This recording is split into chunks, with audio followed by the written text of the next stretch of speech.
Hey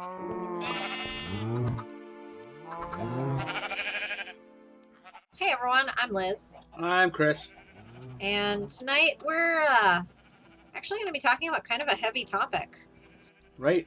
With school starting up in many parts of the United States this week or next week, I thought it was kind of important for us to talk about something that's gaining prevalence in social media, and that is these online games that actually encourage our children to harm themselves in various ways. And the two games that we're specifically going to be talking about are the Blue Whale Challenge and Momo.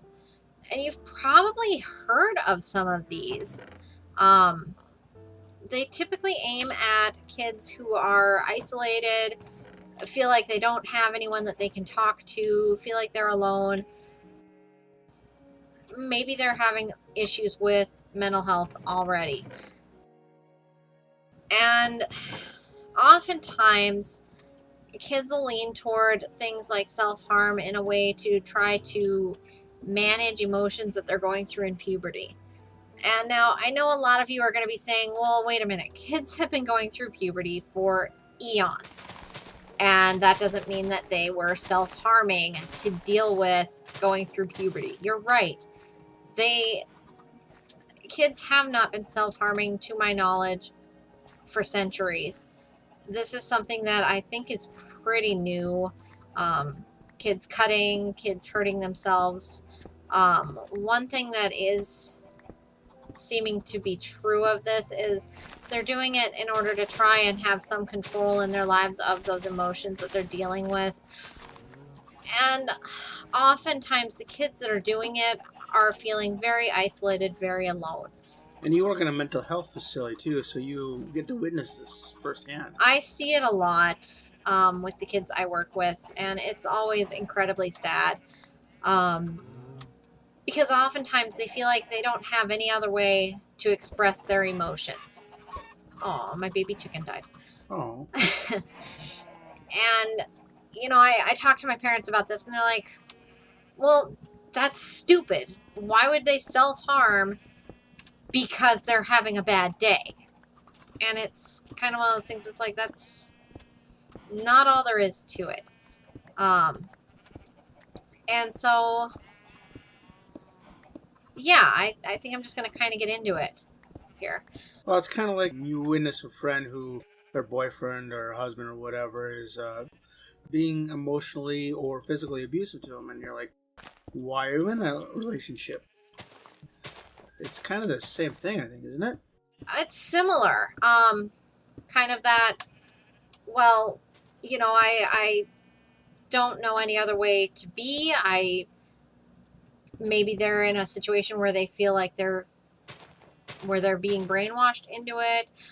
Maybe they're in a situation where my friends are doing it, so this makes me fit in. This makes me belong. Or maybe they're in a situation where they don't think that they're worthy of any better. Yep. I've talked to kids before that have said, well, this is something that I can control. This is a part of my life that I can actually have some say over. And no one can take that away from me. And you know what? They're absolutely right. No one can take the ability to hurt themselves away from them. That doesn't mean that that's the only way that they can cope with what they're dealing with and what they're going through. I personally believe that we're seeing this happening with a higher prevalence now because we've got young kids, young children that are going through these things that are perhaps feeling more isolated than ever at home. I mean, we've got technology galore now. And it's great because it connects us and it lets us have contact with people all around the world. And it also isolates us right inside our own homes. And I think that's what we need to be concerned about, is that isolation within our own homes. And I'm not judging anyone who has a teenager, an adolescent, and doing the best that they can. I get it. It is what it is. You do the best that you can in the situation that you have in your home to have your family be as well as they can and be as healthy as they can and as happy as they can. I also think that perhaps there's lower resilience in our teens. I don't know why that is. I don't know why it's gone down in the last several decades compared to even when we were growing up. And I mean, we're not that old. So I don't know what's changed in the last 20 years.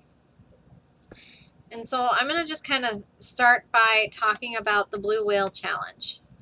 This one has been around for a few years. It has actually been attributed to deaths in several countries, including the United States. It has been found to have origins in Russia, and several people have actually been arrested in relation to the Blue Whale Project in Russia. What I could find was that there was one person arrested for encouraging 26 teenagers to take their lives, and another for encouraging 30 to take their lives. So, I mean, if you think about it, that's some pretty huge numbers. Yes. Of young kids that are really quite vulnerable, because what they're doing is they're targeting our kids that are loners, that don't have big social circles, that aren't necessarily involved in school activities, that maybe both parents are working to make ends meet, to pay the bills, to put food on the table. And as I said earlier, I'm not saying anything bad about those parents. You're doing the best that you can do to make sure that your family has what they need in order to care for your children. There is nothing wrong with that. In fact, it's very admirable. And so what they're doing is the Blue Whale Challenge. It's a daily web game that the kids are given a specific challenge every day, and they have to do that challenge. And you're probably saying, well, just don't do the challenge. And that's my initial thought too, was just don't do the challenge. Don't let these people tell you what to do. The problem with that is they find ways to blackmail these kids, and they use really extreme psychological manipulation. Blue Whale is something that takes 50 days, and at the end of 50 days, the kids are told to kill themselves. If they don't kill themselves, then they're threatened with either being murdered or having a family member killed. And along the way, they're told that they cannot tell anyone about what they are doing and what they are going through. So not only are we working with kids that are already isolated, but they're being isolated even more through the course of the challenges. So just a few examples of some challenges for the Blue Whale Project. The first one that I can find, and these challenges can change, so don't write these down and say, okay, I'm going to watch for these, and if I see them, then I know my kid is playing Blue Whale. Unfortunately, that's not how it works. I wish it was. The first challenge on the current list that was available online was to cut a phrase or a picture into your own arm. So right away, you've got someone that's encouraging a young person to hurt themselves. That should be a red flag right away to any parent. And hopefully it is. Hang on, I gotta put a ceiling tile in. There we go. The next challenge is, or another challenge, I just kind of went down the list of the 50 challenges that were in the list at the time, is to repeatedly poke your own arm with a needle. This is aiming at numbing to the pain or dealing with the pain in such a way that they can amp up these challenges later. Another challenge about midway through is to meet with a quote-unquote curator on Skype. And this is where the psychological manipulation becomes really heavy duty. This is where they start using that verbal communication and imagery to really hook our young people. One of the last challenges is to spend 24 hours using absolutely no method of communication. And if you think about it, what they're doing is they're isolating our youth even more. They are making our youth be even more isolated than they would be otherwise. The final challenge to the Blue Whale Challenge is to kill yourself in some prescribed way and in some cases post it on social media. Yeah, that's a bit messed up. And so not only are you making this young person take their life, but they're also making it so that this young person's family watches it, and sometimes over and over and over again. So, people have actually done this? People have actually done this. The Blue Whale Project has been linked to over 130 deaths in Russia. Wow. In the United States, I literally just typed into Google deaths due to blue whale, and I came up with millions of hits of reported possible suicides due to the Blue Whale Project. I opened one page and it was 5 pages where the kids had actually written diaries or diary entries. I'm doing the Blue Whale Challenge. I'm really excited. I finally fit in with a group of people. And these young people have ended their lives. Their parents found these after the fact. And it's just so sad because why? I mean, these are people that are just wanting to create misery in our lives. The next challenge that I want to talk about is, it's new. It's very new. I think it maybe started showing up about a month ago. And that is Momo. And this one was interesting because much like blue whale, I mean, if you Google blue whale, you'd think you're going to come up with information on blue whale population around the world, Right. endangered species. It's something that you would think is innocuous. I Googled Momo just to get information. I didn't think to type in Momo challenge. It's apparently a Japanese dish, like food dish. The picture looked like a rice and noodle dish. So again, something rather innocuous that you would not expect Right. to be this terrible thing. Momo's been linked to deaths in at least one death in Argentina, and it has been found to be active in Japan, Colombia, and Mexico. Again, there's not a whole lot of information because of how new it is. What I was able to dig up is that people who do Momo, first of all, they access it through either WhatsApp. I'm not sure what that is. I'm assuming it's something you can get in the Play Store for free. Yeah, it's your phone. Facebook, we all know what that is. Yeah. Oh god, yeah. And it's prevalent on YouTube. Yeah, we actually saw a YouTuber that he did the Momo challenge, and Momo started texting him, and he started texting back, and Momo started threatening him not to text him again. We actually turned that off because, as I told Chris, that's glorifying what this is doing. And so I didn't ethically feel like I could sit and watch that video. And basically you're sent orders via text message. And again, if you don't follow those orders, they threaten you. Well, Right. If you don't agree to hurt yourself, we're going to hurt your sister, your brother. And it's scary. All the information we have on this one is, again, the end challenge is to commit suicide. And again, part of the challenge is to somehow live stream it via your social media. So again, it's messed up. It's scary. It's horrifying. One thing that I do want to say is I didn't actually go to either the Blue Whale site or the Momo site. And that's because I've read several articles while doing the research for this video that talk about how the curators on these sites are able to actually backhack. So if you go to their site just trying to find information to see if maybe your child is going to that site, you may start getting threatening messages trying to blackmail you. Right. If you don't do this, we're going to go after your kids. If you don't do this, we're going to go after your parents. Right, and that's some freaky stuff. So I would recommend don't even go to the sites. Don't go to them. That's why there will not be links to them in the description. So we don't want people going to them. We will post links to sites that you can go to for help. And you might be asking, what can I do? My kid is isolated. You know, I noticed that my kid cut a phrase into their arm, something. Maybe you're seeing other warning signs. Talk to your kids.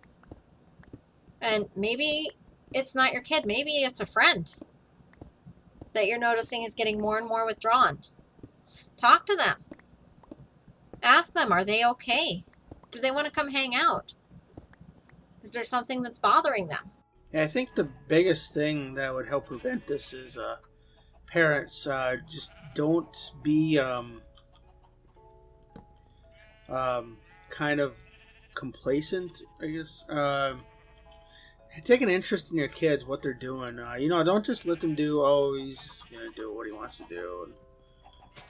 Just take an interest and do things with your kids. Do things with your children. Just let them know that there is actually somebody out there that actually cares for them and will take care of them. And don't be afraid of asking, are you thinking about hurting yourself? Are you thinking about killing yourself? You're not going to put the idea in their head. Um, it I have to go through training every year where we talk about the suicide prevention. You will not actually put the idea in someone's head to kill themselves. If they're thinking of killing themselves, it's been in their head for longer than that conversation that you could have with them. What you are doing by asking them that question, though, is you are validating that they're hurting and that they're alone. And you're telling them, I care. And by doing that, you may have someone that will open up and say, well, yeah, I am. And don't shy away from that conversation. Get them help. We're going to have information in here about who to contact. You can go to the Suicide Prevention Lifeline website, which is suicidepreventionlifeline.org. You can call their phone number, which is 1-800-273-8255.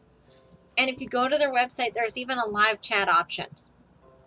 You can also explore the website to see if there are ways that you can help in your community. I thought that was pretty awesome that you can help in your community. You don't necessarily have to have a degree in counseling to help with this. There are other site or challenges like this too, so it's not just limited to these two. No, there are others. They're cropping up all the time because there are some really sick individuals out there that this is the stuff they do. And I couldn't find other ones, but that doesn't mean that there aren't others out there. That just means that they're not publicized yet. There are a couple other things that you can do to help with your kids, though. I mean, think about having tech-free time. Smartphones are great. Computers are great. Tablets are great. Right. Have some time without it. But everything in moderation. Pull out Monopoly. Pull out Uno. Have a family game night where you play card games instead of video games. Right. And talk about social media usage. Talk about what you can, what is responsible social media usage and what social media usage is maybe not worth it. Talk to your kids about building people up instead of tearing them down. That being said, I did find something on the internet that is a positive thing that we can use social media for. Unfortunately, I don't read Portuguese, so I couldn't actually go on the group itself. I wanted to. And it's the Pink Whale Challenge. This is something that was created in Brazil, and the people that created it, the people behind it, basically have decided to take a stand against the Blue Whale Challenge. And I thought this was pretty neat. They, instead of tearing individuals down and harming individuals, they're looking at building individuals up. So for example, where the first challenge in the blue whale was to cut into your own flesh, the pink whale first challenge is to use a marker and write on a friend's arm why you care about them, why they're your friend. So you're building someone up. And in doing that, you build yourself up because it feels good to tell someone something good about them. Another challenge in the Pink Whale Challenge is think about the happiest you've ever been and focus on that memory. Another one is to call a grandparent and make their day. So you're communicating. You're not isolating. You're helping others to not be isolated. Because if we think about it, what's one population that's quite isolated in our communities? are elderly. Write a list of motivational quotes and leave it somewhere for someone to find. That was the second to last challenge in the pink whale. Nice. Where the second to last challenge in blue whale was to isolate yourself. And the last challenge in the pink whale challenge is to save a life. So instead of taking a life, it's saving someone's life. I thought that that was awesome. I thought that that's a great way to build it up and build people up and help others. So once again, if you or anyone you know is struggling with depression, seems like they're isolating more, maybe struggling with feelings of hopelessness, get help. Believe me, you're not alone. There are so many people that struggle with these things on a daily basis. There are people out there that want to help you. So please, please, please think about going to that suicidepreventionlifeline.org or calling 1-800-273-8255. Get help. Don't do this all alone. All right. Well, a lot of good information. Yeah, just I think the most important thing to help prevent this would be just to show interest in other people. Show interest in your children. Show interest in what they're doing. Tell them they're not alone. Ask them, how was your day at school? Well, and don't even stop at how was your day at school. Ask them, what was something good that happened today? What made you smile today? Just interact with them. Any interaction from a parent is positive interaction. Well, okay, not any, but most interactions. And even if your children don't admit that they like when you show actual interest in them, they do. And when they get to adulthood, they will realize it. And they'll look back on it and they'll appreciate it. Because they'll know that you were caring for them. And you were taking the time out of your day to do that for them. All right. Well, I think that's it for this recording. And suicide helpline, what to look for will be in the description below. And yeah, if there are any videos that you want to see us do, let us know. Post in the comments. And please share this video. There might be others in your community that don't realize this or don't understand there is help out there. You can make a difference too. Everyone can. So hit the red subscribe button, click the bell notification. Let us know if there are any challenges that you've heard of that you want to hear more information about. Or really any subject that you'd like us to cover. We'll research it. We'll do a video. We'll have a good time. Or we'll try to. All right, until next time, I'm Chris. And I'm Liz. Thanks for listening. Have a good school year. Interact with your kids. Show them you care.